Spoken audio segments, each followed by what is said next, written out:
شروع اس اللہ کے نام سے جو بڑا مہربان نہایت رحم فرمانے والا ہے۔ السلام علیکم۔ الفاظ زندگی ٹی وی میں آپ سبھی کو خوش آمدید۔ ایک حدیث میں یوں آتا ہے، حضور نے مثال سے سمجھایا، فرمایا کہ ایک شخص سفر میں تھا اور اس کے ساتھ اس کی سواری بھی تھی، سواری کے اوپر اس کا سامان بھی تھا۔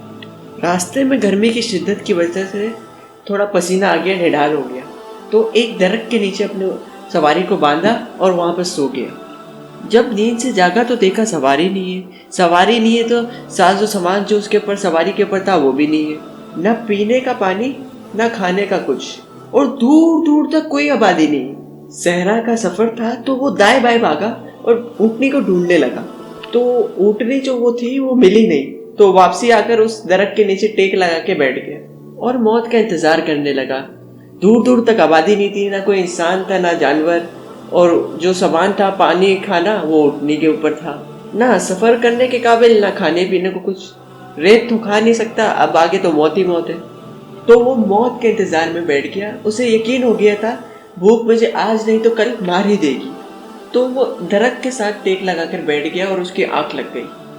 جب تھوڑی دیر بعد اس کی آنکھ کھلی تو کیا دیکھتا ہے، اونٹنی سارے سامان کے ساتھ وہاں پہ کھڑی ہے۔ وہ اونٹنی جو اس کی زندگی کی دلیل تھی، وہ اونٹنی جس پہ اس کے کھانا تھا، پانی تھا، جس پہ اس کو سفر کرنا تھا، پھر جو اس کی وہ کیفیت ہوئی، اونٹنی کیا ملی، زندگی مل گئی۔ تو اس نے کہا، اے اللہ، تو میرا بندہ ہے اور میں تیرا رب ہوں۔ کہنا یہ تھا کہ تو میرا رب ہے اور میں تیرا بندہ ہوں۔ وہ اتنا خوش ہوا اس معاملے میں، زندگی بن گئی تھی، اس نے الٹی بات کہہ دی، اس کی زبان الٹ کھا گئی۔ کہنا یہ تھا کہ تو میرا رب میں تیرا بندہ۔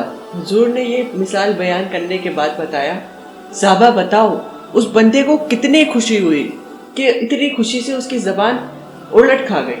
جب بھی تیری قربت کے امکان نظر آئے، ہم اتنے خوش ہوئے کہ پریشان نظر آئے۔ تو حضور نے فرمایا اس نے پوری بات الٹی کہتی، صحابہ فرماؤ اس کو کتنی خوشی ہوئی ہوگی؟ صحابہ نے فرمایا حضور بہت خوشی ہوئی۔ تو فرمایا جب بندہ توبہ کرتا ہے اور اللہ کی دہلیز پہ آتا ہے تو اللہ اس سے بھی کہیں زیادہ خوش ہوتا ہے۔ سبحان اللہ۔ کوئی آئے تو اس کی چوکھٹ پہ، کوئی اس کی دہلیز پہ آئے تو صحیح،